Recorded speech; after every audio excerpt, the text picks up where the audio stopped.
આપણી પાસે જે છે એમાંથી રસ્તો કઈ રીતે કાઢીએ. એટલે ફોર એક્ઝામ્પલ, મારા જે ફ્રેન્ડ્સ 10મા ધોરણમાં હું જ્યારે હતો ત્યારે અમુક મારા મિત્રો જે છે એ પાલનપુરની સારી સ્કૂલમાં ભણતા હતા, પ્રાઇવેટ સ્કૂલમાં, અને હું મારા ગામમાં જ ભણતો હતો. તો 10થના બોર્ડમાં પરફોર્મન્સ કઈ રીતે ઇમ્પ્રૂવ કરી શકાય, તો હું શું કરું કે એ લોકો જે એમની નોટ્સ બનાવી હોય કે એમની સ્કૂલમાં જે ટેસ્ટ લેવાયા હોય એ પછી હું લઈ આવું એમનું પતી જાય પછી, અને પછી હું ઘરે બેસીને સોલ્વ કરું. તો મને ડબલ બેનિફિટ હતો કે મારી સ્કૂલમાં પણ ભણ્યો છું ને આ લોકોનું પણ મને મળી રહ્યું છે. And they var also very cooperative કે બધું પ્રોવાઈડ કરી દેતા હતા, અને with help of those friends કદાચ હું જે છે એ સારું પરફોર્મન્સ 10થમાં અને 12થમાં કરી શક્યો. એટલે પરિસ્થિતિ તો હતી જ, પણ એ પરિસ્થિતિમાંથી રસ્તો કઈ રીતે કાઢવો એ કદાચ બચપનમાંથી જ આવડી ગયું. એટલે પેલું કહેવાય ને કે જે લોકોની પરિસ્થિતિ ખરાબ હોય ને એમને ઈશ્વર જલ્દી જવાબદાર બનાવી દે.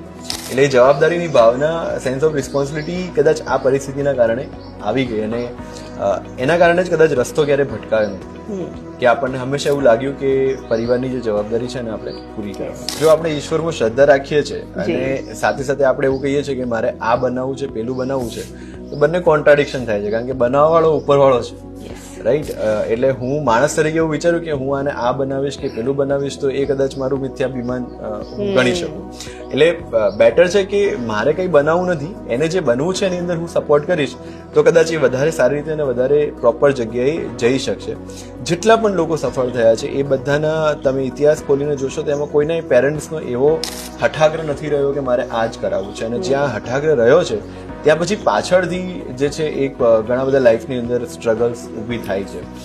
હું જોતો હોઉં છું કે બાળકને પ્લે સ્કૂલથી જ ચાલુ કરી દેવામાં કે તારે મોટા થઈને આ બનવું છે, જેને ખબર પણ નથી. રાઈટ, મને કોઈએ નહોતું કીધું કે તારે કલેક્ટર બનવાનું છે, મેં નક્કી કર્યું હતું અને પછી લોકોએ મને સપોર્ટ કર્યો. એટલે બાળકને નક્કી કરવા દો, અને પછી માતા પિતા તરીકે આપણી ભૂમિકા માત્ર સપોર્ટ કરવાની છે. જો આપણે એટલું સમજી જઈએ તો આઈ ગેસ એ બાળક ઓટોમેટિક જે છે એ છોડમાંથી વૃક્ષ ક્યારે બની જશે એ ખબર પણ નહીં પડે.